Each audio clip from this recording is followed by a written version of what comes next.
Hello, and welcome to another episode of This Week in Porsche Centre Oakville. My name's Bonar Bulger with Steak+Sizzle Media Company, and I've been asked once again to host another episode. This is episode number 4, so for episode number 1, we had Daniel Morad and Motorsport, and in episode number 2, we had Dirk Dunsheda and Classics. Episode number 3 was with Greg Aguilera, and that was about after sales and everything behind the scenes at Porsche Centre Oakville. And today we are lucky enough to have General Manager of Porsche Centre Oakville, Anthony Poole, with us, and Anthony is going to talk all about the experience, and in particular, track experiences, ice drive program experiences, and everything that revolves around that.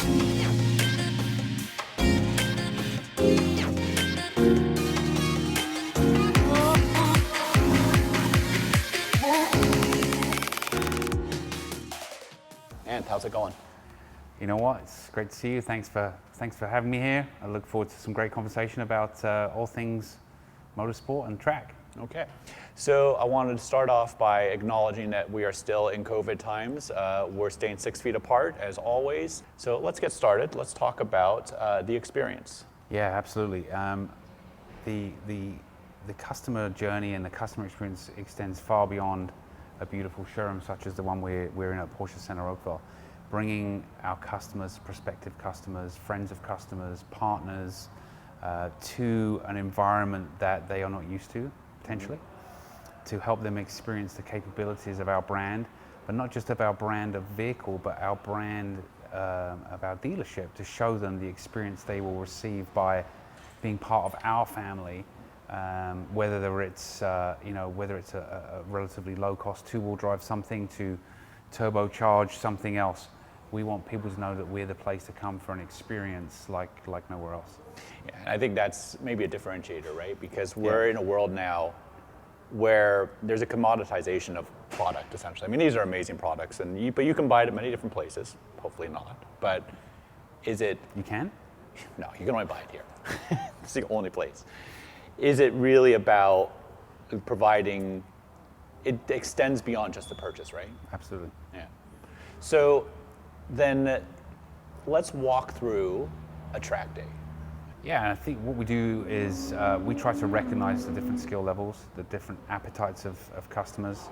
You know, we have really competent race licensed customers with a variety of high performance vehicles, to people who are just getting embedded in our brand, that want to learn how to be a safer, more responsible operator of their vehicle, knowing that it's a high performance capabilities that if used properly can mean a better experience for them as a driver. Right. So a track day, depending on the skill level, always starts with safety first. So we all arrive at the track first thing in the morning. We have safety briefing by track officials, a welcoming by myself or somebody else from our company. It is about fun, it is about safety, it is about learning and development.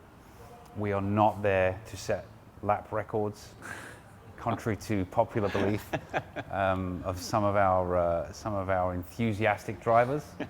The idea is not to melt your tires and your brakes in the first half an hour. But no, it starts off with a safety briefing. Then it goes into the use of the flags, what they mean. Everybody needs to understand what those different flags mean. It's very, very important. It can be a dangerous place. Yeah. It's high speeds and quick reactions. So we go through the flags. We then generally will put together different run groups, so different classifications of drivers. If we do have some beginners with us, we'll generally pair them up with some instructors. Obviously, COVID has changed that a little bit with face coverings being mandatory and helmets, but that we've managed to figure that out. So they will go out by themselves and they'll do their stint, then they'll come back in, then the more experienced drivers will head out on track, they'll do their thing, and then we'll take a break, maybe lunch will be then, and then we would repeat that for the afternoon. Okay, so in that you basically have you identify different people and different skill levels. So let's talk about the beginners for a second, because it's probably a bit nerve-wracking for some people. Let's say they've just purchased a car, they have an opportunity to go to the track. Are they using their own cars, or are they using your cars for that experience? So we have a couple of options through our partnership with Porsche Cars Limited. There is the opportunity to drive their vehicles through our days that we put together, people are driving their vehicles. Okay. They know them best. That's what they're learning to drive better. Okay. And there are, generally we use Canadian Tire Motorsport Park, and there are 2 tracks. Right. So there is a driver development track, as you know, and there is the Grand Prix circuit.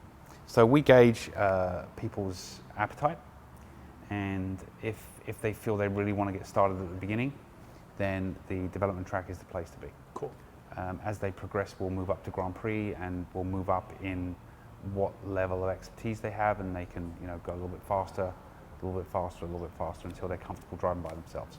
So is that initial, is it a lead follow? I guess in COVID times it would be a lead follow. You'd have a lead car, you'd be in your own car, and there'd be radios in the cars? No, we're okay with the health authorities right now, as long as people are masked, balaclava, Yep. and a helmet. They can be they can go together. Okay. But yeah, if COVID was to really crack down again, we can do lead and follow, and we do have that with the partnership through Porsche. Mm-hmm. They'll have a fleet going at once with an instructor in front and an instructor at the rear, and that works out great as well. Cool.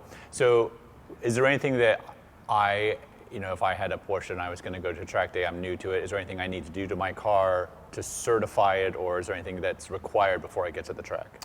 So officially, no, you don't. Your car should be safe anyway if you're driving on public highways. But we do offer track inspections, they're complimentary, whereby we will make sure your vehicle is safe for both regular use and track use. We'll identify your skill set, so can set your vehicle up accordingly. The more advanced you are, the more opportunity there is to change the settings on your car in order for it to perform in a higher performance way than your regular street use. Right. And that's really important to do. Tire pressures are a huge factor, brake wear, obviously your safety devices, your ABS, you can't have a chipped windshield, your wipers need to be working, your lights need to be operating. So very general stuff, but a lot of our customers do take advantage of that for sure. And you can do those track inspections you do here at the dealership? Yeah? We do. Yeah. We do, and generally speaking, we'll have our team at the track supporting our vehicles anyway. Perfect. Yeah. So if there was a question, somebody was unsure of something, we generally have a technical expert on site who can help facilitate those answers and ensure that people are comfortable and are safe to get on track. Okay, so then we go into the more advanced guys. So you said they might need more. If you're more advanced, you probably know that you need tires inspected and brakes and all that kind of stuff. Hopefully you know that. Walk me through then open lapping for anybody who doesn't really understand what that really is. So open lapping would be our experts for the most part.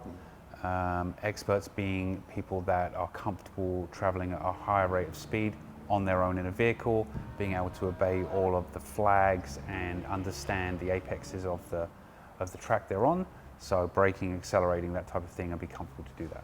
That's what we mean by expert. We don't mean they're going to go and enter F1 in Montreal next year. Although some of them think they are. They certainly do. So those guys would have that ability around them. They understand that the accelerated wear on their vehicle is happening. So we would need to inspect brakes and tires before they leave to go on track for the first time. And then we would monitor that as tire pressures do change through the heat cycles of the rubber, depending on how the temperature of the track is, the ambient temperature is happening, and also how hard they're pushing their car. Yeah. So those things factor, and that changes throughout the course of the day. And we would have our team make sure that their cars are at the optimum level based on their skill level. Yeah, it's great to have your team, and maybe the motorsports guys, I'm assuming, would sort of be up there as well. Yeah. And you might have some motorsport display vehicles and things like that for people to see at the same time. So it's it's not just a tracking event; it's sort of a larger kind of event. Yeah, we try and get out our race cars as well at the same time. They need to be driven like anything else. Yeah. We can't leave them in storage. Obviously, COVID has impacted our raceability this year, but we still like to get those cars out, exercise them, just like we do our four-legged friends, and we get our CEO behind the wheel. He likes to drive a cup car, and a couple of our team are equipped to get them out as well. So we do that as well. It's a bit of a spectacle for those attending. They're loud, they're fast, and they look really cool. Tell me a little bit about this club sport. So this is a pretty cool car. We have us on display from our friends at PCNA, We just received it last week, so we're all just learning a little bit about it. It's really now loud, it's obnoxious, and some people tell me it's the most fun track car you could ever have. And I can't wait for us to be able to do that next You're spring. going to be taking this one out? I hope so. Yeah. I mean, it just begs to be driven, doesn't it? It's just a fantastic I think it's a beautiful looking car. Yeah, absolutely. I mean, I think it looks really good. And this is the one that they drove in the Sprint Challenge, the digital iRacing kind of thing. So Yeah. it was fun to look at on digitally, and I'd like to see it in real life for once. So that's going to be pretty cool. And actually, before I move on, Canadian Tire Motorsport Park, you've driven that many, many times. What's your favorite part about driving that track? The favorite part about driving that track is I love the elevation changes. It's quite technical, but not too technical. Mm-hmm. And I think it can make a lot of people quite fast. So we're going into winter time, and the next thing I want to talk about is winter driving. So you participate in a program with Porsche Cars Canada at Mecaglisse up in Quebec. So tell me a little bit about that experience versus your traditional track time over at Canadian Tire Motorsport Park. Wow, that's it's breathtaking. That's really the only one word to use. You're using studded tires, and you're getting taught how to not drive straight. That's probably the only way to put it. To look out the window. Yeah, it does. It goes out the window, and it teaches you balance and control, and it's unbelievable. It's got absolutely nothing like what we do during the summertime. I've had the opportunity to film it and capture it, but actually not to drive on it. But the whole event is so well put together, from the dinners that they have to the driving instructors, and it's a whole different. It's such a memorable event. So if anybody ever gets an opportunity to participate in that, highly recommend it. A great Christmas gift. Christmas gift. Yeah, for one person. But the experience, it's all it goes back to providing an experience beyond just coming and buying a vehicle. Absolutely. And as you said, on the summer experiences, there's beginner, intermediate, advanced. So you can definitely go back for more and kind of improve what you do. And it 100% translates into what you do during your normal drive, whether it's a summer or a winter drive. Right. Because it teaches you balance and control. Yeah. And patience. It's not and about it's about safety. The car, right? And safety is huge. Yeah. It's about safety, but it's also about it's an unbelievable. I don't think you will really ever understand the engineering of a Porsche until you've actually experienced those G-forces. And to your point, with an instructor who can keep it safe, but you can always push these cars, I find, far more than you thought. It's defying gravity. Right.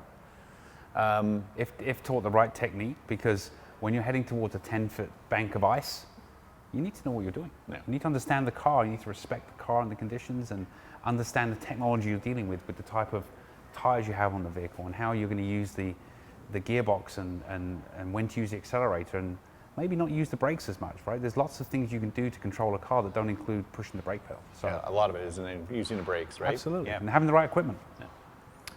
This all leads up at some level into motorsport, because you happen to have track days that go down from beginner to intermediate to professional, all the way to you're developing Canadian racing talent in motorsport. So, do you have any plans for 2021 for racing? We hope so. That is definitely what we would like to be doing. Yeah. But I think the important part that you overlook there is that most of our young, aspiring Formula One drivers start off in a go-kart. Yeah. So our plan as Porsche Centre Oakville was this year to support kids getting into karting that would then hopefully lead us up into our cup cars and beyond, that move through the whole development, racing, and move them all the way through that. That was our plan. We want the kids, our customers of tomorrow, we want to get them involved in that karting experience. So we were all set with that in the spring of this year, and then boom. Yeah. We all got kind of sent a bit of a curveball, and here we are today. So that is our ultimate plan, because we need to get kids started at a young age so that we can make them part of Policaro Motorsport and the future of what we're trying to do, and customers of tomorrow. But it's interesting because you have done a good job of developing Canadian talent, because you've had Daniel Morad in the past, and Yep. we had him on episode 1. Jeff Kingsley just recently has been racing in the GT3 Cup USA and has been doing very well and has picked up. He's worked in IMSA Yep. just recently, so his career is moving along as He's well. definitely pushed his career along for sure. Ethan Doing great. Simeone, same thing. So you have been a champion of Canadian, racing talent and moving that along. So it's kind of nice to see this whole sort of progression from track day, from purchase of a vehicle, and supporting it from track day, intermediate, advanced, all the way up to motorsport. All And the if the karting piece comes together, once COVID is sort of finished with, then Yeah. it's a very nice sort of way of supporting the whole DNA of Porsche. Absolutely. We've got to start them young and bring them all the way through our family. Hopefully get them into race cars. If not, we get them into one of our beautiful street cars, and we share that passion. We share what Porsche means to from when we were children. And you look through the window of the dealership and you go, I want to be there one day. And we're selling a dream, and that's what we continue to try and do every day. That's awesome. All right, well, I want to thank you for taking the time to sort of chat about this. It was quite a bit of fun. If you have any questions about motorsport programs, development programs, ice racing programs, Christmas gifts, birthday gifts, gift for yourself even, Anthony Poole is your guy. In the interim, we're going to have 2 more episodes. We've got one coming up on a very special car, and I'm not going to tell you what it is. You'll have to wait to see for that one. And then we have another episode that's going to come up dealing on exclusive manufacturer and how to build your dream Porsche.